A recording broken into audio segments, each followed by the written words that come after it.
ಹೌದು. ನಾವು ಒಂದು ಪ್ರಪಂಚದ ಒಂದು ಬಾಕಿ ಸೈನಿಗಿಂತ ಉತ್ತಮ ಮೇಲೆ ಇದ್ದೀವಿ ಅಂತ. ಡೆಫಿನೆಟ್ಲಿ ಸರ್, ಆ ಹಿರಿಮೆ ಗರಿಮೆ ಯಾವತ್ತೂ ಇದೆ. ಮಾತಾಡ್ತೀನಿ ಸರ್, ಒಂದು ಬ್ರೇಕಿಂಗ್ ನ್ಯೂಸ್ ತಗೋತೀನಿ. ದೇಶದಾದ್ಯಂತ 75ನೇ ಗಣರಾಜ್ಯೋತ್ಸವದ ಸಂಭ್ರಮ. ದೇಶದ ಅತಿ ಎತ್ತರದ ಧ್ವಜಸ್ತಂಭದಲ್ಲಿ ಧ್ವಜಾರೋಹಣ. ಬೆಳಗಾವಿಯ ಕೋಟೆ ಕೆರೆಯಲ್ಲಿನ ಅತಿ ಎತ್ತರದ ಧ್ವಜಸ್ತಂಭ ಧ್ವಜಾರೋಹಣ ಮಾಡಿದ್ದಾರೆ ಬೆಳಗಾವಿಯ ಉತ್ತರ ಶಾಸಕ ಆಸಿಫ್ ಸೇಠ್.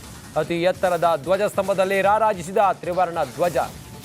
95 kg ತೂಕ, 90 ಅಡಿ ಅಗಲ, 90 ಅಡಿ ಉದ್ದದ ರಾಷ್ಟ್ರ ಧ್ವಜಾರೋಹಣವನ್ನು ಮಾಡಿದ್ದಾರೆ ಸ್ಥಳೀಯ ನಾಯಕರು. ಸಂಭ್ರಮ ಸಡಗರ ದೇಶದಾದ್ಯಂತ. ಬೆಳಗಾವಿಯಲ್ಲೂ ಕೂಡ ಸಂಭ್ರಮಕ್ಕೆ ಸಾಕ್ಷಿ ಆಗ್ತಿದ್ದೀವಿ ನಾವು. ನೋಡಿ, ಬೆಳಿಗ್ಗೆ 8 ಗಂಟೆ 13 ನಿಮಿಷ 31 ಸೆಕೆಂಡು ಈ ಹೊತ್ತಿಗೆ ಧ್ವಜಾರೋಹಣ ಆಗಿದೆ ಬೆಳಗಾವಿಯಲ್ಲಿ. ದೇಶದ ಅತಿ ಎತ್ತರದ ಧ್ವಜಸ್ತಂಭದಲ್ಲಿ ಧ್ವಜಾರೋಹಣ ಆಗಿದೆ. ಇಲ್ಲಿನ ವಿಶೇಷ ಅಂತ ಹೇಳಿದರೆ, ಆ ಕೋಟೆ ಕೆರೆಯ ಸುತ್ತಲೂ ಕೂಡ ನೀರೇ.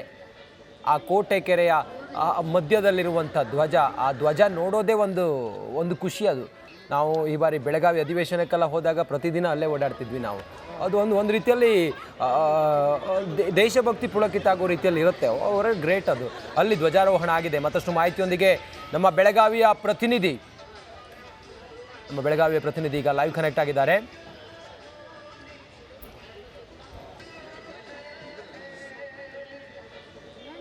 ಬೆಳಗಾವಿಯಲ್ಲಿ ಸಂಭ್ರಮ ಸಡಗರಕ್ಕೆ ಸಾಕ್ಷಿ ಆಗ್ತಿದ್ದೀವಿ.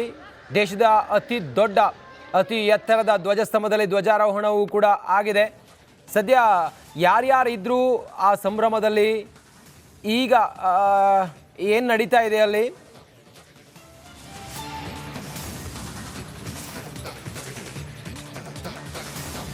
ಖಂಡಿತ ರಂಜಿತ್, ಬೆಳಗಾವಿಯಲ್ಲಿ ಕೂಡ 75ನೇ ಗಣರಾಜ್ಯೋತ್ಸವದ ಸಂಭ್ರಮ ಮನೆ ಮಾಡಿರುವಂಥದ್ದು. ನಾನಿರುವಂಥ ಈ ಸ್ಥಳ ಏನು ಕೋಟೆ ಕೆರೆ ಆವರಣ. ದೇಶದ ಅತಿ ಎತ್ತರದ ಧ್ವಜಸ್ತಂಭದಲ್ಲಿ ಇವತ್ತು ಬೆಳಗಾವಿಯ ಉತ್ತರ ಶಾಸಕ ಆಸಿಫ್ ಸೇಠ್ ಅವರು ಧ್ವಜಾರೋಹಣವನ್ನು ನೆರವೇರಿಸಿದ್ದಾರೆ. ದೃಶ್ಯದಲ್ಲಿ ಗಮನಿಸಬಹುದು, ಸುಮಾರು 365 ಅಡಿ ಎತ್ತರ ಇರುವಂಥ ಈ ಧ್ವಜಸ್ತಂಭದಲ್ಲಿ ಬೆಳಗಾವಿಯ ಉತ್ತರ ಶಾಸಕ ಆಸಿಫ್ ಸೇಠ್ ಅವರು ಈಗಾಗಲೇ ಧ್ವಜಾರೋಹಣವನ್ನು ನೆರವೇರಿಸಿದ್ದಾರೆ. 90 ಅಡಿ ಅಗಲ, 90 ಅಡಿ ಉದ್ದ ಇರುವಂಥ ಈ ರಾಷ್ಟ್ರಧ್ವಜ ಏನಿದೆ, ಸುಮಾರು 90 kg ಇರುವಂಥದ್ದು. ಇದಕ್ಕೂ ಮುಂಚೆ ಇದು 475 kg ಇತ್ತು. ಹೀಗಾಗಿ ಪದೇ ಇದಕ್ಕೆ ಹಾನಿ ಆಗ್ತಿತ್ತು. ಹೀಗಾಗಿ ಇದರ ತೂಕವನ್ನು ಸದ್ಯ ಕಡಿಮೆ ಮಾಡಿದ್ದಾರೆ. ಜೊತೆಗೆ ಬೆಳಗಾವಿಯಲ್ಲೂ ಕೂಡ ಗಣರಾಜ್ಯೋತ್ಸವದ ಸಂಭ್ರಮ ಮನೆ ಮಾಡಿರುವಂಥದ್ದು. ಬೆಳಗಾವಿಯ ಜಿಲ್ಲಾ ಕ್ರೀಡಾಂಗಣದಲ್ಲಿ ಬೆಳಗಾವಿಯ ಜಿಲ್ಲಾ ಉಸ್ತುವಾರಿ ಸಚಿವರಾಗಿರುವಂಥ ಸತೀಶ್ ಜಾರಕಿಹೊಳಿ ಅವರು ಇವತ್ತು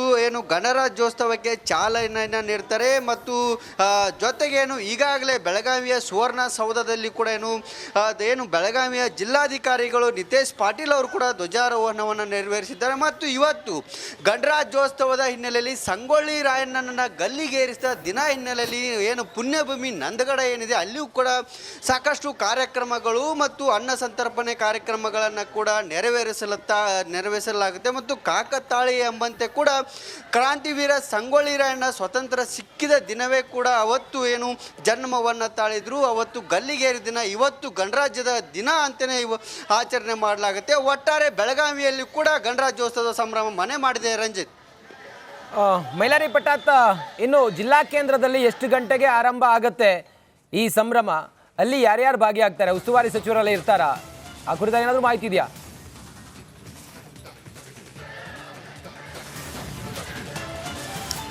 ಖಂಡಿತ ರಂಜಿತ್, ಬೆಳಗಾವಿಯಲ್ಲಿ ಕೂಡ ಜಿಲ್ಲಾ ಕ್ರೀಡಾಂಗಣದಲ್ಲಿ 9 ಗಂಟೆಗೆ ಗಣರಾಜ್ಯೋತ್ಸವಕ್ಕೆ ಧ್ವಜಾರೋಹಣಕ್ಕೆ ಚಾಲನೆಯನ್ನು ನೀಡ್ತಾರೆ. ಈ ಒಂದು ಕಾರ್ಯಕ್ರಮದಲ್ಲಿ ಬೆಳಗಾವಿ ಉಸ್ತುವಾರಿ ಸಚಿವರು ಸತೀಶ್ ಜಾರಕಿಹೊಳಿ ಅವರು ಭಾಗಿಯಾಗ್ತಾರೆ. ಬೆಳಗಾವಿ ಜಿಲ್ಲಾಧಿಕಾರಿ ನಿತೇಶ್ ಪಾಟೀಲ್ ಅವರು ಇರ್ತಾರೆ. ಸಂಸದರಾಗಿರುವಂಥ ಮಂಗಳಾ ಅಂಗಡಿ ಅವರು ಇರ್ತಾರೆ. ಮತ್ತು ಸ್ಥಳೀಯ ಶಾಸಕರು ಎಲ್ಲರೂ ಕೂಡ ಭಾಗಿಯಾಗ್ತಿದ್ದಾರೆ. ಮತ್ತು IGP ವಿಕಾಸ್ ಕುಮಾರ್ ಅವರು ಕೂಡ ಭಾಗಿಯಾಗ್ತಾರೆ. ಮತ್ತು ಹಲವು ಗಣ್ಯರು ಕೂಡ ಈ ಒಂದು ಗಣರಾಜ್ಯೋತ್ಸವಕ್ಕೆ ಭಾಗಿಯಾಗ್ತಾರೆ. ಮತ್ತು ಶಾಲಾ ಮಕ್ಕಳಿರ್ಬೋದು, ಕಾಲೇಜು ಮಕ್ಕಳಿರ್ಬೋದು, ಮತ್ತು ಪರೇಡನ್ನು ಕೂಡ ವೀಕ್ಷಣೆ ಮಾಡಲು ಕೂಡ ಅಲ್ಲಿ ಅವಕಾಶವನ್ನು ನೀಡಲಾಗಿದೆ. Ranjith, okay Mailari Patat, thank you ನಿಮ್ಮೆಲ್ಲ ಮಾಹಿತಿಗಾಗಿ. ಬೆಳಗಾವಿಯ ಒಂದು ಹೆಗ್ಗುರುತು ರಾಷ್ಟ್ರಧ್ವಜ, ಅತಿ ಎತ್ತರದ ದೇಶ